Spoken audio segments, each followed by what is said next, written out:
Ininkurat sa nga sarayawon, ayon hanlitin yu og samarnon, mga kalagasan ug batan-on, hakurat sa naray hakbudayon. Labi na ang mga bisita, nag-aandam manira igagala, may dabog ngan may sinsilyo pa, may binutok nga inandam habulsa. Hala na sige kita, an mayor ngan an irmana, nasayaw na hiran kurat sa upod an sunatahan banda. Hala na sige kita, an mayor ngan an irmana, nasayaw na hiran kurat sa upod an sunatahan banda.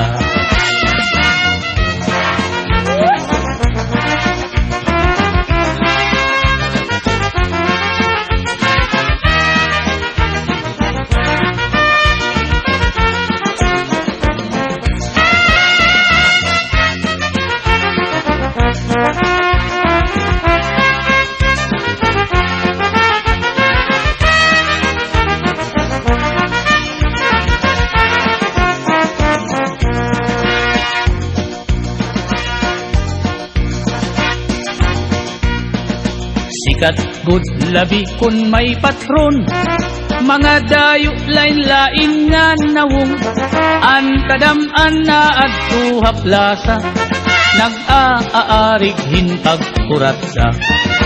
Sikat good ini nga sarayawon, halabi nga mga okasyon, mga kalagasan ug batan-on, kurat sa gudlaan ira ayon. Hala na sige kita, kay nasayaw na ang bisita, maupay an pamustura, kay damo hayaan nagala.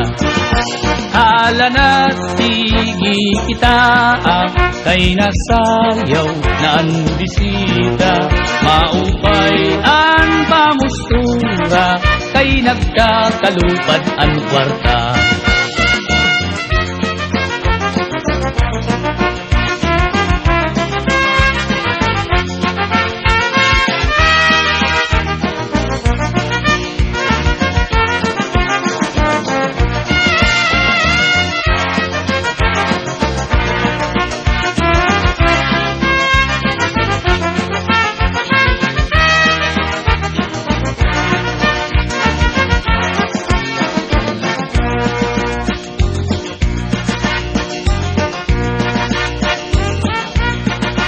May da bisita nga lagas na, kun nalakat nagtuturutumba, pero nan mimiling pahindaraga, nga iya ig-aadukin kuratsa.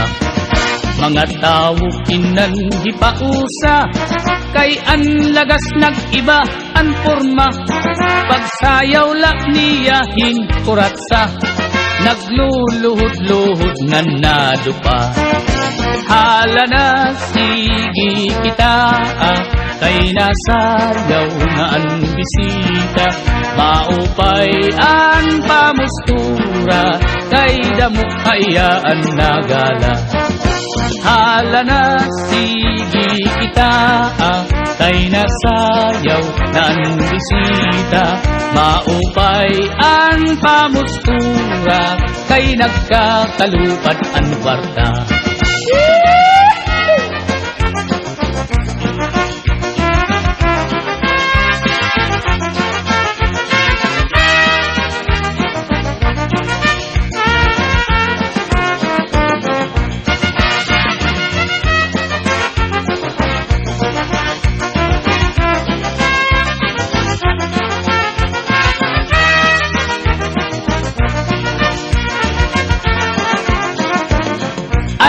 Ay nakikita, nakikita, an banungan, an kugita,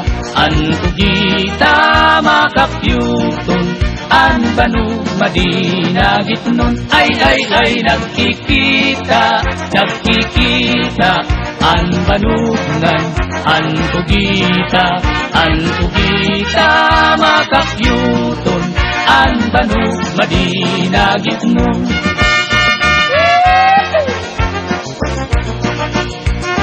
Ang sayan, adina, anak sayaw, hanpurat kabayur.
Inin kurat sa nga sarayawon, ayon hanlitin yu og samarnon, mga kalagasan ug batanon, hakurat sa naray hakgudayon.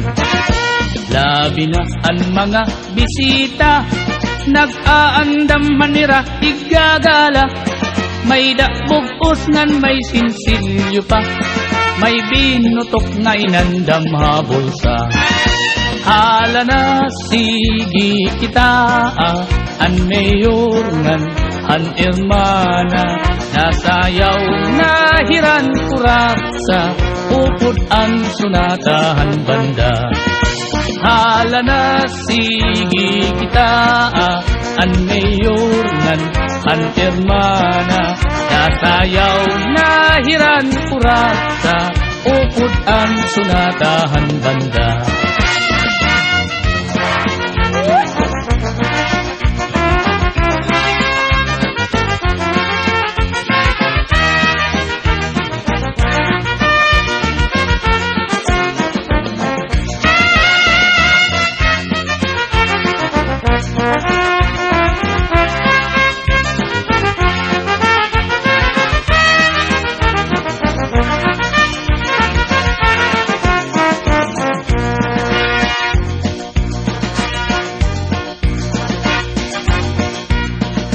Sikat good labi kun may patron, mga dayo lain-lain nga nawong, an kadam-an na at tuhaplasa, nag-aarig hinpag kuratsa. Sikat good ini nga sarayawon, halabi nga mga okasyon, mga kalagasan ug batanon, kurat sa gudlaan ira ayon. Hala na sige kita, kay nasayaw na ang bisita, maupay an pamustura, kay damo hayaan nagala. Hala na sige kita, kay nasayaw na ang bisita, maupay an pamustura, kay nagkakalupad ang kwarta.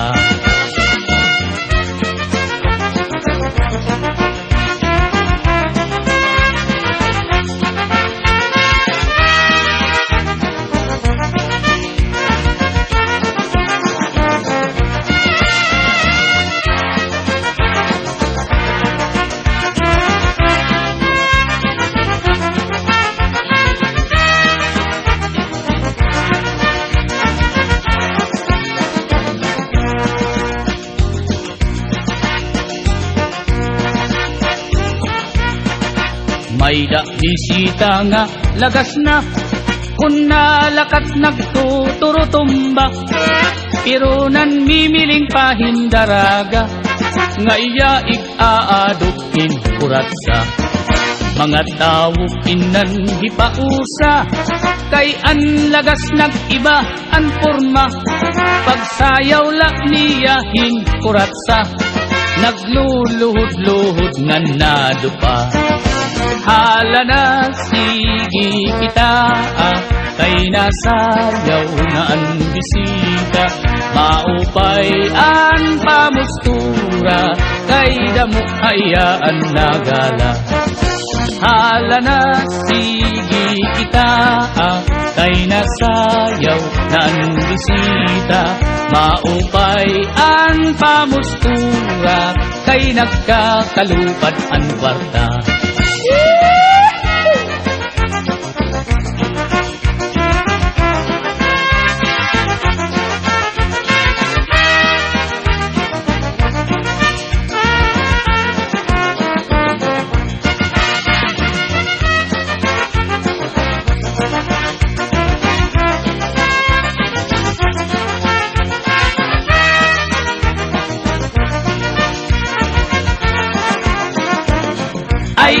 ay nakikita,